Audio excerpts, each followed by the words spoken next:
Si Luistro, akala mo matalino kung hindi ka matalino.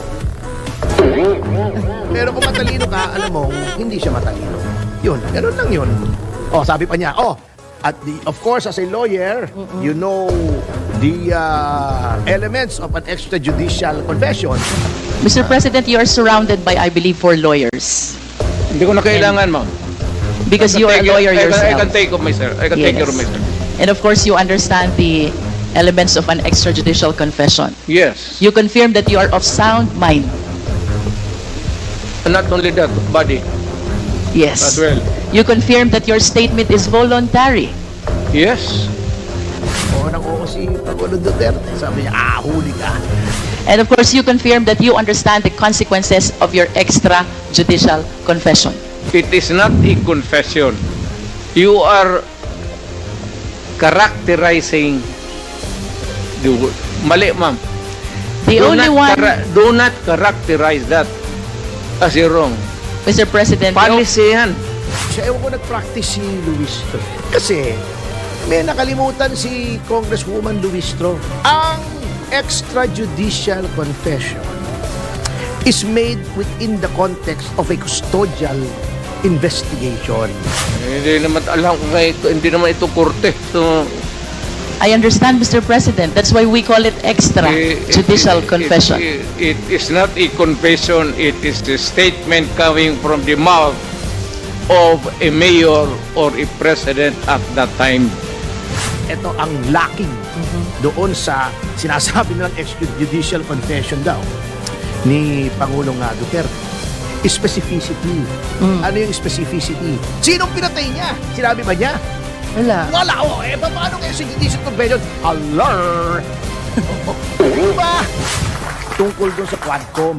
At sinabi ko nga, nagmamalabis na ang Quadcom sa pagkoconduct ng legislative inquiry. Natatawa nga ako Pinipindaw nila, pinapaamin nila si Pangulong Duterte na may pinatay siya. Legislative inquiry yan. Anong mapapala nyo kung may pinatay si Pangulong Duterte? Magdedemanda ba kayo? Wala naman kayong personal knowledge. At saka, etong nakakatawa, etong si Congresswoman Luistro. Yes. Tuntua siya sa sarili niya, no? Kita mo yung pagmumukha niya, no? Pero napansin ko, magkamukha talaga sila ni Dilima. Anyway, nakita ko na naman si Alice Guo dito sa ating monitor. Kamukha talaga nitong newscaster nating si Gia Hindi ba ang pangalan niya Alice Gia? Nandiyan ba? Hindi na raw siya magsasalamin. Sige. Anyway, mabalik kay Luistro. Kasi, sinasabi niya, parang ang expression ng mukha niya, nahuli ka. Umamin ka na may pinatay ka. Sabi pa niya, of course, as a lawyer, you know the elements of an extrajudicial confession. It was made willingly, diba? And under oath. Diba? You are of sound mind, you understand the consequences. Si Pangulong Duterte. Sabi niya, huli ka. May nakalimutan si Congresswoman Luistro. Ano po? Kasi although abogado siya, ewan ko nag-practice si Luistro. Practice yata Nakita pa siya ng loob ng courtroom. Kasi, ang extrajudicial confession is made within the context of a custodial investigation. And first year law lang, unang taon pa lang ng abogasya, tinuturo na po that custodial interrogation or custodial investigation starts when the inquiry ceases to be a general investigation into the commission of a crime and begins to focus on an individual or a certain individual as suspects. Yan. Okay. So, dapat yon during custodial investigation, yung extrajudicial confession. At ito ang lacking doon sa sinasabi nilang extrajudicial confession daw ni Pangulong Duterte. Specificity. Ano yung specificity? Sinong pinatay niya? Sinabi ba niya? Wala. Paano ang extrajudicial confession? Diba? Sino bang umamin siyang pumatay siya? Sino? Sinong pinatay niya? Hindi naman sinabi. Di ba, sabi pa nga niya, bakit ko sasabihin sa inyo? Gago ba ako? Oh. Ngayon, pag dinala mo sa hukuman yon, tignan natin kung hindi ka pagtawanan ng hukuman. Ayun. Ngayon, itong si Boyeng Remulla, sinasabi ko nga, binababoy na tong DOJ, baka lumusot sa kanya, kasi yan basta kahit dispalinghado yung kaso, basta gusto niyang i-file, ipafile niya, kahit nag-recant na. Papaano yan?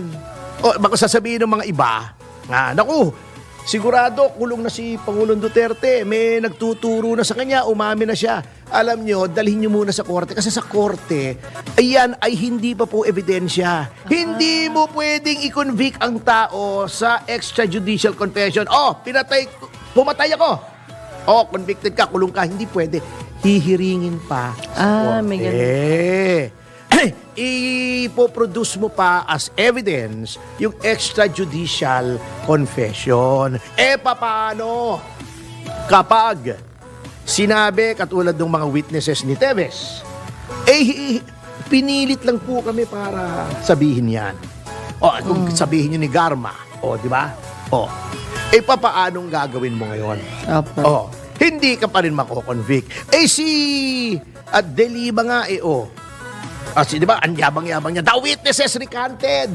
Pag gano'n na nangyari, kaya nga may hearing, hindi ka pwedeng makonvict dyan sa legislative hearing. Kaya kayo, yung mga reaksyon nyo, ganito, umami si Duterte, pinagtatawanan lang po kayo ni Pangulong Duterte. Kasi pinagtatawanan din po namin kayo. Kasi po, nag-uusap nga kami ni Atty. Karen. Sabi ko, ang problema tayo, seasoned litigators tayo. Humaharap tayo sa court. Ako, 32 years na ako. In and out sa court. Hindi nawawala ang isang linggo na wala akong hearing sa korte. So, alam natin, may mga nuances yan, may mga bagay yan na hindi mo mababasa sa libro kahit sabihin mong number 1 ka pa sa bar. Kahit sabihin mong summa cum laude o magna cum laude ka pa sa iyong law school, may mga hindi natututunan. Ayun. Oo. At yung mga nuances yan na only actual practice. Halimbawa, ikaw, mag-drive lang ng sasakyan. Opo. O pwede mong sabihin, nabasa ko. Ganito pala yan, papasok ka, magsi-seatbelt ka. Pipisilin mo yung clutch, lalagay mo sa primera yung gear, kung manual transmission. Opo. Then dahan-dahan, pinipisil mo yung gas, binibitawan mo yung Clutch.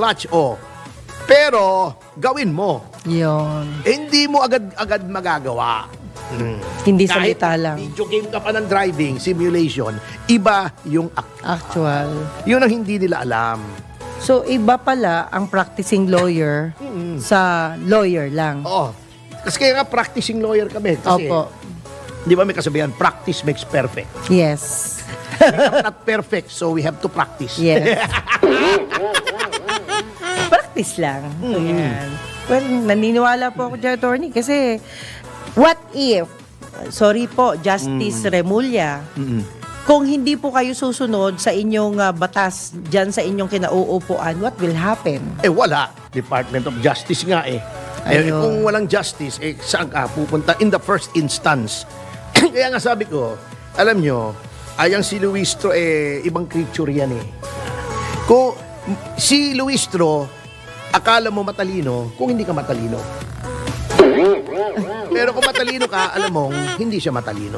Yun, ganun lang yun. Ganun lang kasimple. No comment ako dyan, attorney. Kasi usapang legal yan. Yan. Hindi talaga. Hindi nadala niya sa delivery, pero pareho sila ni Laila De Lima. May mga accent pa si Laila.